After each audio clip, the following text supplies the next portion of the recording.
नमस्कार विद्यार्थी मित्रांनो. इयत्ता 7वी स्कॉलरशिप परीक्षा 2026 आपल्याकडे जो सेट आहे, क्वेश्चन सेट सी आहे. त्याची आपण आन्सर की पाहिली आहे काही व्हिडिओमध्ये. त्यामध्ये आपण इंग्रजी, मराठी आणि बुद्धिमत्ता चाचणी यांची उत्तर आपण मागील काही व्हिडिओमध्ये पाहिली. तर या व्हिडिओमध्ये आपण काय करणार आहोत, तर मॅथेमॅटिक्सचे काही प्रश्न आपण सोडवून पाहणार आहोत. चला तर मग सुरू करूया.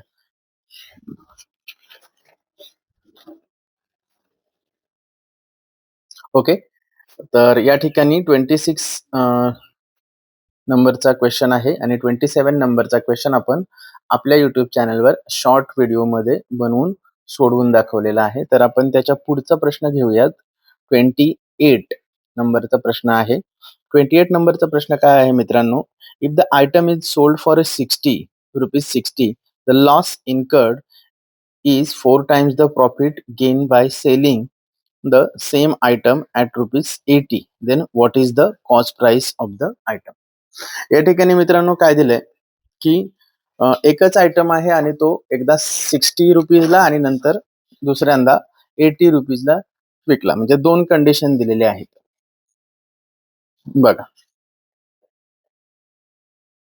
म्हणजे एका कंडिशन मध्ये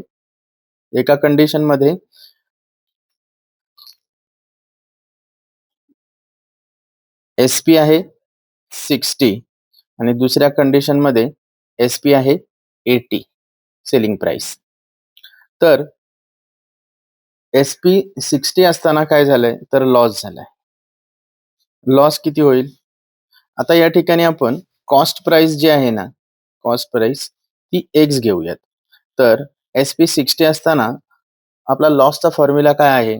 लॉसचा फॉर्म्युला असा आहे की SP CP मायनस SP. ठीक आहे, हा आपला लॉसचा फॉर्म्युला आहे. म्हणजे CP जास्त असते त्यावेळेस आपल्याला लॉस होतो. तर हे येईल एक्स मायनस SP दिलेली आहे 60. ठीक आहे, हा झाला लॉस आपला. ज्यावेळेस SP 60 असेल, SP 80 असेल त्यावेळेस काय होतंय? त्यावेळेस होते प्रॉफिट.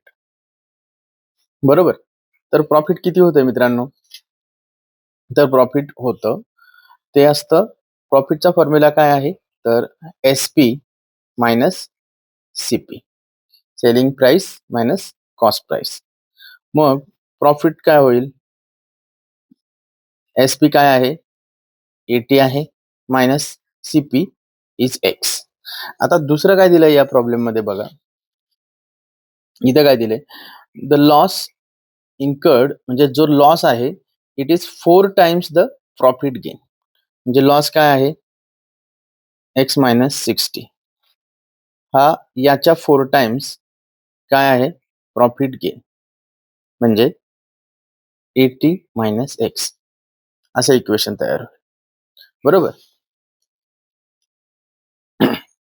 म्हणजे हे जर आपण सोडवलं तर 4x minus 240 is equal to 80 minus X. म्हणजेच 4x प्लस X हा X इकडे आला आणि 80 प्लस 240 असं होईल. म्हणजेच आपलं इक्वेशन होईल 5x is equal to 320. That's why x is equal to 320 upon 5 which is 64. म्हणजे प्रश्न काय विचारला आपल्याला की CP किती आहे, तर CP आहे 64. पुढचा प्रश्न पाहूयात.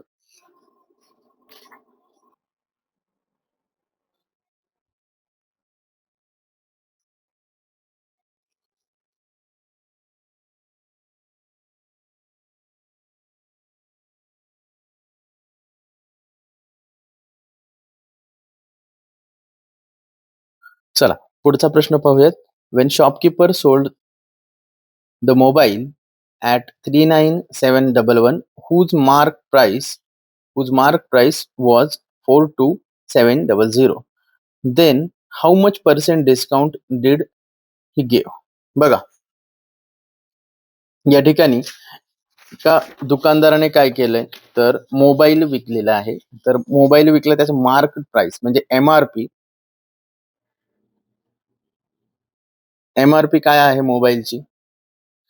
मोबाईलची एम-आर-पी आहे 42700. ठीक आहे. आणि तो विकलाय कितीला?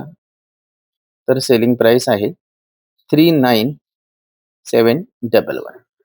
ठीक आहे. तर त्यांनी काय विचारलं, तर पर्सेंट डिस्काउंट या ठिकाणी काढायचं. तर ऍक्च्युअल डिस्काउंट किती रुपीजचा दिलाय ते आपण पहिल्यांदा काढूयात.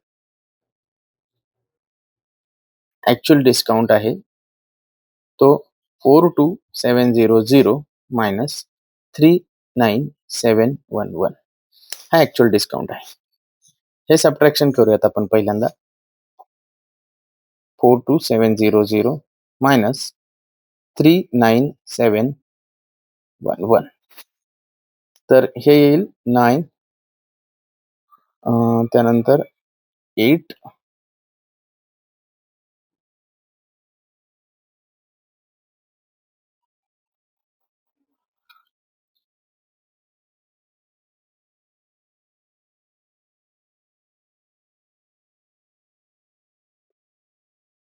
2989. 2989 हे काय येईल? Actual discount. ऍक्च्युअल डिस्काउंट कोणत्या प्राइसवर असतो मित्रांनो? ऍक्च्युअल डिस्काउंट असतो मार्क प्राइसवर, बरोबर. म्हणजे डिस्काउंट किती दिला हे काढण्यासाठी, किती पर्सेंट दिला हे काढण्यासाठी 42700 या अमाऊंटवर 2989 एवढा डिस्काउंट दिला. तर किती पर्सेंट दिला हे आपल्याला काढायचं. बघा, 42700 ला 2989 तर 100 ला किती, या पद्धतीने आपण पर्सेंटेज काढायचं. तर बघा, ऑप्शन काय आहेत आपल्याकडे आपण बघूया. आता एवढा मोठा भागाकार आपल्याला जर लगेच तर जमणार नाहीये. त्यानंतर ऑप्शन बघूया. ऑप्शन काय आहेत बघा, 9 आहे, 7 आहे, 8 आहे आणि 6 आहे. तर इथं आपल्याला काय उरतंय, 2989 डिवायडेड बाय 427. आता 7 ला कोणत्या नंबरने मल्टिप्लाय केलं तर 9 येऊ शकतो, असा एक अंदाज बांधायचा. म्हणजेच 427 ला जर 7 ने मल्टिप्लाय केलं तरच युनिट प्लेसला 9 येईल. म्हणजे हा गुणाकार येतो 2989. म्हणजे आपलं उत्तर 7 आहे. 7% डिस्काउंट दिलेला आहे. ठीक आहे. Option number 3 will be the correct answer.